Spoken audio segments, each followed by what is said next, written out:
झारखंड का एक बड़ा आदिवासी इलाका है अमानीपुर। जिले के नए कलेक्टर ने ऐसे सभी मुलाजिमों की लिस्ट बनाई जो आदिवासी लड़कियां रखे हुए थे।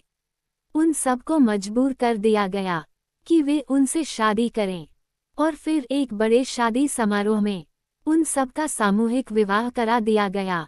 दरअसल आदिवासी बहुल इलाकों के इन छोटे छोटे गांवों में ये रिवाज था कि वहां पर कोई भी सरकारी मुलाजिम जाता तो किसी भी आदिवासी घर से एक लड़की उसकी सेवा में लगा दी जाती। वह उसके घर के सारे काम करती और बदले में उसे खाना कपड़ा मिल जाता। बहुत से लोग तो उनमें अपनी बेटी या बहन देखते, मगर उन्हीं में से कुछ अपने परिवार से दूर होने के चलते उन लड़कियों का हर तरह से शोषण भी करते थे। वे आदिवासी लड़कियां मन और तन से उनकी सेवा के लिए तैयार रहती थीं, क्योंकि वहां पर ज्यादातर कुंवारे ही रहते थे जो इन्हें मौज मस्ती का सामान समझते और वापस आकर शादी कर नई जिंदगी शुरू कर लेते। मगर शायद आधुनिक सोच को उन पर रहम आ गया था, तभी कलेक्टर को वहां भेज दिया था। उन सब की जिंदगी मानो संवर गई थी, मगर ये सब इतना आसान नहीं था। मुखिया और कलेक्टर का दबदबा होने के चलते कुछ लोग मान गए, पर कुछ लोग इसके विरोध में भी थे। आखिरकार कुछ लोग शादी के बंधन में बंध गए और लड़कियां दासी जीवन से मुक्त होकर पत्नी का जीवन जीने लगीं। मगर 3 साल बाद जब कलेक्टर का ट्रांसफर हो गया, तब शुरू हुआ उन लड़कियों की बदहाली का सिलसिला। उन सारे मुलाजिमों ने उन्हें फिर से छोड़ दिया और शहर जाकर अपनी जाति की लड़कियों से शादी कर ली और वापस उसी गांव में आकर शान से रहने लगे। तथाकथित रूप से छोड़ी गई लड़कियों को उनके समाज में भी जगह नहीं मिली और लोगों ने उन्हें अपनाने से मना कर दिया। ऐसी छोड़ी गई लड़कियों से एक मोहल्ला ही बस गया, जिसका नाम था किसबिनपारा, यानी आवारा औरतों का मोहल्ला। उसी मोहल्ले में एक ऐसी भी लड़की थी जिसका नाम था किसना, और उससे शादी करने वाला शहरी बाबू कोई मजबूर मुलाजिम न था। उसने किसना से प्रेम विवाह किया था और उसकी 3 साल की एक बेटी भी थी, पर समय के साथ वह भी उससे ऊब गया तो वहां से ट्रांसफर कराकर चला गया। किसना को हमेशा लगता था कि उसकी बेटी को आगे चलकर ऐसा काम न करना पड़े। वह कोशिश करती कि उसे इस माहौल से दूर रखा जाए, लिहाजा उसको किसना ने दूसरी जगह भेज दिया और खुद वहीं रुक गई, क्योंकि वहां रुकना उसकी मजबूरी थी। आखिर बेटी को पढ़ाने के लिए पैसा जो चाहिए था।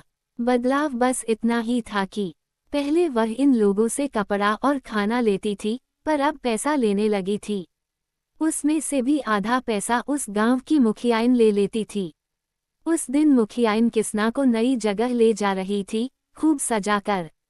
वह मुखियाइन को काकी बोलती थी। वे दोनों बड़े से बंगले में दाखिल हुईं। ऐशोआराम से भरे उस घर को किसना आंखें फाड़ कर देखे जा रही थी। तभी किसना ने देखा कि एक तगड़ा 50 साल का आदमी वहां बैठा था, जिसे सब सरकार कहते थे। उस आदमी के सामने सभी सिर झुकाकर नमस्ते कर रहे थे। उस आदमी ने किसना को ऊपर से नीचे तक घूरा और फिर रुमाल से मोंगरे का गजरा निकालकर उसके गले में डाल दिया। वह चुपचाप खड़ी थी। सरकार ने उसकी आंखों में एक अजीब सा भाव देखा, फिर मुखियाइन को देखकर हाँ में गर्दन हिला दी। तभी एक बूढ़ा आदमी अंदर से आया और किसना से बोला, चलो हम तुम्हारा कमरा दिखा दें। किसना चुपचाप उसके पीछे चल दी। बाहर बड़ा सा बगीचा था, जिसके बीचों बीच हवेली थी और किनारे पर छोटे पर नए कमरे बने थे। वह बूढ़ा नौकर किसना को उन्हीं बने कमरों में से एक कमरे में ले गया और बोला, यहाँ तुम आराम से रहो। सरकार बहुत ही भले आदमी है, तुम्हें डरने की कोई जरूरत नहीं है। किसना ने अपनी पोटली वहीं बिछे पलंग पर रख दी और कमरे का मुआयना करने लगी। दूसरे दिन सरकार खुद ही उसे बुलाने कमरे तक आए और सारा काम समझाने लगे। रात के 10 बजे से सुबह के 6 बजे तक उनकी सेवा में रहना था। किसना ने भी जमाने भर की ठोकरें खाई थीं। वह तुरंत समझ गई कि ये बूढ़ा क्या चाहता है। उसे भी ऐसी सारी बातों की आदत हो गई थी। वह मुस्कुराते हुए बोली, हम अपना काम बहुत अच्छी तरह से जानते हैं सरकार, आपको शिकायत का मौका नहीं देंगे। कुछ ही दिनों में किसना सरकार के रंग में रंग गई। उनके लिए खाना बनाती, कपड़े धोती, घर की साफ सफाई करती और उन्हें कभी देर हो जाती तो उनका इंतजार भी करती। सरकार भी उस पर बुरी तरह फिदा थे। वे दोनों हाथों से उस पर पैसा लुटाते। एक रात सरकार उसे प्यार कर रहे थे, पर किसना उदास थी। उन्होंने उदासी की वजह पूछी और मदद करने की बात कही। नहीं सरकार, ऐसी कोई बात नहीं है, किसना बोली। देख, अगर तू बताएगी नहीं तो मैं मदद कैसे करूँगा, सरकार उसे प्यार से गले लगाकर बोले। किसना को उनकी बाहें किसी फांसी के फंदे से कम न लगीं। एक बार तो जी में आया कि धक्का देकर बाहर चली जाए, पर वह वहां से हमेशा के लिए जाना चाहती थी। उसे अच्छी तरह मालूम था कि ये बूढ़ा उस पर जान छिड़कता है। सो उसने अपना आखिरी दांव खेला। सरकार, मेरी बेटी बहुत बीमार है। इलाज के लिए काफी पैसों की जरूरत है। मैं पैसा कहाँ से लाऊं? आज फिर मेरी माँ का फोन आया है। कितने पैसे चाहिए? नहीं सरकार, मुझे आपसे पैसे नहीं चाहिए, मुखियाइन मुझे मार देगी। मैं पैसे नहीं ले सकती। सरकार ने उसका चेहरा अपने हाथों में लेकर कहा, मुखियाइन को कौन बताएगा? मैं तो नहीं बताऊंगा। 1 लाख रुपए चाहिए। 1 लाख, बड़ी तेज आवाज में सरकार बोले और उसे दूर झटक दिया। किसना घबरा कर रोने लगी। अरे, तुम चुप हो जाओ। और सरकार ने अलमारी से 1 लाख रुपए निकालकर उसके हाथ पर रख दिए, फिर उसकी कीमत वसूलने में लग गए। बेचारी किसना उस सारी रात क्या क्या सोचती रही और पूरी रात खुली आंखों में काट दी। शाम को जब सरकार ने किसना को बुलाने भेजा था तो वह कमरे पर नहीं मिली। चिड़िया पिंजरे से उड़ चुकी थी। आखिरी बार उसे माली काका ने देखा था। सरकार ने भी अपने तरीके से ढूंढने की कोशिश की, पर वह नहीं मिली। उधर किसना पैसा लेकर कुछ दिनों तक अपनी सहेली पारो के घर रही और कुछ समय बाद अपने गांव चली गई। किसना की सहेली पारो बोली, किसना, अब तू वापस मत आना। काश मैं भी इसी तरह हिम्मत दिखा पाती। खैर छोड़ो। किसना ने अपना चेहरा घूंघट से ढका और बस में बैठते ही भविष्य के उजियारे सपनों में खो गई। इन सपनों में खोए 12 घंटों का सफर उसे पता ही नहीं चला। बस कंडक्टर ने उसे हिलाकर जगाया, नीचे उतर, तेरा गांव आ गया है। किसना आंखें मलते हुए नीचे उतरी। उसने अलसाए आंखों से इधर उधर देखा। आसमान में सूरज उग रहा था। ऐसा लगा कि जिंदगी में पहली बार सूरज देखा हो। आज 30 बसंत पार कर चुकी। किसना को ऐसा लगा कि जैसे जिंदगी में ऐसी सुबह पहली बार देखी हो, जहां न मुखियाइन, न दलाल, न सरकार। वह उगते हुए सूरज की तरफ दोनों हाथ फैलाए एकटक आसमान की तरफ निहारे जा रही थी। आते जाते लोग उसे हैरत से देख रहे थे। तभी अचानक वह सकुचा गई और अपना सामान समेटकर मुस्कुराते हुए आगे बढ़ गई। किसना को घर के लिए ऑटो रिक्शा पकड़ना था। तभी सोचा कि माँ और बेटी रोशनी के लिए कुछ ले ले, दोनों खुश हो जाएंगी। उसने वहां पर ही एक मिठाई की दुकान में गर्मागर्म कचौड़ी खाई और मिठाई भी ली। किसना पल्लू से 500 का नोट निकालकर बोली, भैया अपने पैसे काट लो। दुकानदार भड़क गया, बहन जी मजाक मत करिए, इस नोट का मैं क्या करूँगा, मुझे 200 रुपये दो। क्यों भैया, इसमें क्या बुराई है? तुमको पता नहीं है कि 2 दिन पहले ही 500 और 1000 के नोट चलना बंद हो गए हैं। किसना ने दुकानदार को बहुत समझाया, पर जब वह न माना तो आखिर में अपने पल्लू से सारे पैसे निकालकर उसे फुटकर पैसे दिए और आगे बढ़ गई। अभी किसना ढंग से खुशियां भी न मना पाई थी कि जिंदगी में फिर स्याह अंधेरा फैलने लगा। अब क्या करेगी? उसके पास तो 500 और 1000 के ही नोट थे, क्योंकि इन्हें मुखियाइन से छिपाकर रखना जो आसान था। रास्ते में बैंक के आगे लगी भीड़ में जाकर पूछा तो पता लगा कि लोग नोट बदल रहे हैं।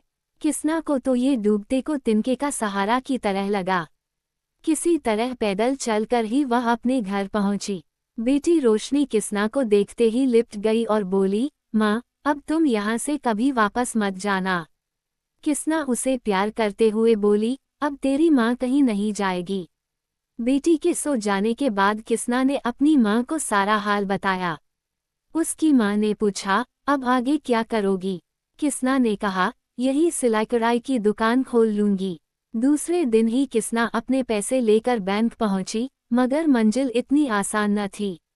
सुबह से शाम हो गई, पर उसका नंबर नहीं आया और बैंक बंद हो गया। ऐसा 3-4 दिनों तक होता रहा और काफी जद्दोजहद के बाद उसका नंबर आया तो बैंक वालों ने उससे पहचान पत्र मांगा। वह चुपचाप खड़ी हो गई। बैंक के अफसर ने पूछा कि पैसा कहाँ से कमाया। वह समझाती रही कि यह उसकी बचत का पैसा है। तुम्हारे पास 1 लाख रुपए हैं, तुम्हें अपनी आमदनी का जरिया बताना होगा। बेचारी किसना रोते हुए बैंक से बाहर आ गई। किसना हर रोज बैंक के बाहर बैठ जाती कि शायद कोई मदद मिल जाए, मगर सब उसे देखते हुए निकल जाते। तभी एक दिन उसे एक नौजवान आता दिखाई पड़ा। जैसे जैसे वह किसना के नजदीक आया, किसना के चेहरे पर चमक बढ़ती चली गई। उसके जेहन में वे यादें गुलाब के फूल पर पड़ी, उसकी बूंदों की तरह ताज़ा हो गईं। कैसे ये बाबू उसका प्यार पाने के लिए क्या क्या जतन करता था। जब वह सुबह सुबह उसके गेस्ट हाउस की सफाई करने जाती थी, तो बाबू अक्सर नजरें बचाकर उसे देखता था। वह बाबू किसना को अक्सर घुमाने ले जाता और घंटों बाग में बैठकर वादे कस्में निभाता। वह चाहता कि अब हम दोनों तन से भी एक हो जाएं। किसना अब उसे एक सच्चा प्रेमी समझने लगी और उसकी कही हर बात पर भरोसा भी करती थी। मगर किसना बिना शादी के कोई बंधन तोड़ने को तैयार न थी, तो उसने उससे शादी कर ली, मगर यह शादी उसने उसका तन पाने के लिए की थी। किसना का नशा उसकी रगर्ग में समाया था। उसने सोचा कि अगर यह ऐसे मानती है तो यही सही, आखिर शादी करने में बुराई क्या है, बस माला ही तो पहनानी है। उसने आदिवासी रीति रिवाज से कलेक्टर और मुखिया के सामने किसना से शादी कर ली, लेकिन उधर लड़के की मां ने उसका रिश्ता कहीं और तय कर दिया था। एक दिन बिना बताए किसना का बाबू कहीं चला गया। इस तरह वे दोनों यहाँ मिलेंगे, किसना ने सोचा न था। जब वह किसना के बिल्कुल नजदीक आया, तो किसना चिल्लाकर बोली, अरे बाबू, आप यहाँ। वह नौजवान छिटककर दूर चला गया और बोला, क्या बोल रही हो? कौन हो तुम? मैं तुम्हारी किसना हूँ। क्या तुम अब मुझे पहचानते भी नहीं हो? मुझे तुम्हारा घर नहीं चाहिए, बस एक छोटी सी मदद। अरे, तुम मेरे गले क्यों पड़ रही हो? वह नौजवान ये कहते हुए आगे बढ़ गया और बैंक के अंदर चला गया। अब तो किसना रोज ही उससे दया की भीख मांगती और कहती कि बाबू, पैसे बदलवा दो, पर वह उसे पहचानने से मना करता रहा। ऐसा कहते कहते कई दिन बीत गए, मगर बाबू टस से मज न हुआ। आखिरकार किसना ने ठान लिया कि अब जैसे भी हो, उसे पहचानना ही होगा। उसने वापस आकर सारा घर उलट-पलट कर रख दिया और उसे अपनी पहचान का सबूत मिल गया। सुबह उठकर किसना तैयार हुई और मन ही मन सोचा कि रोकर नहीं, अधिकार से मानूंगी, और बेटी को भी साथ लेकर बैंक गई। उसके तेवर देखकर बाबू थोड़ा सहम गया। उसे किनारे बुलाकर किसना बोली, ये रहा कलेक्टर साहब द्वारा कराई गई हमारी शादी का फोटो। अब तो याद आ ही गया होगा। हाँ किसना, आखिर तुम चाहती क्या हो और क्यों मेरा बसा बसाया घर उजाड़ना चाहती हो? किसना आंखों में आंसू लिए बोली, जिसका घर तुम खुद उजाड़ कर चले आए थे, वह क्या किसी का घर उजाड़ेगी? रमेश बाबू, वह लड़की जो खेल रही है, उसे देखो। रमेश के पास खेल रही लड़की को देखने लगा। उसमें उसे अपना ही चेहरा नजर आ रहा था। उसे लगा कि उसे गले लगा ले, मगर अपने जज्बातों को काबू करके बोला, हाँ। किसना तकरीबन घूरते हुए बोली, ये तुम्हारी ही बेटी है, जिसे तुम छोड़ आए थे। रमेश के चेहरे के भाव को देखे बिना ही बोली, देखो रमेश बाबू, मुझे तुम में कोई दिलचस्पी नहीं है। मैं एक नई जिंदगी जीना चाहती हूँ। अगर इन पैसों का कुछ न हुआ, तो लौटकर फिर वही नरक में जाना पड़ेगा। मैं अपनी बेटी को उस नरक से दूर रखना चाहती हूँ, नहीं तो उसे भी कुछ सालों में वही कुछ करना पड़ेगा जो उसकी माँ करती रही है। अपनी बेटी की खातिर ही रुपया बदलवा दो, नहीं तो लोग इसे वेश्या की बेटी कहेंगे। अगर तुम्हारे अंदर जरा सी भी गैरत है तो तुम बिना सवाल किए पैसा बदलवा लाओ, मैं यही तुम्हारा इंतजार कर रही हूँ। रमेश ने उससे पैसों का बैग ले लिया और खेलती हुई बेटी को देखते हुए बैंक के अंदर चला गया। और कुछ घंटे बाद वापस आकर रमेश ने नोट बदलकर किसना को दे दिए और कुछ खिलौने अपने बेटी को देते हुए गले लगा लिया। तभी किसना ने आकर उसे रमेश के हाथों से छीन लिया और बेटी का हाथ अपने हाथ में पकड़कर बोली, रमेश बाबू, चाहत की अलगनी पर धोखे के कपड़े नहीं सुखाए जाते। और बेटी के साथ सड़क की भीड़ में अपने सपनों को संजोते हुए खो गई।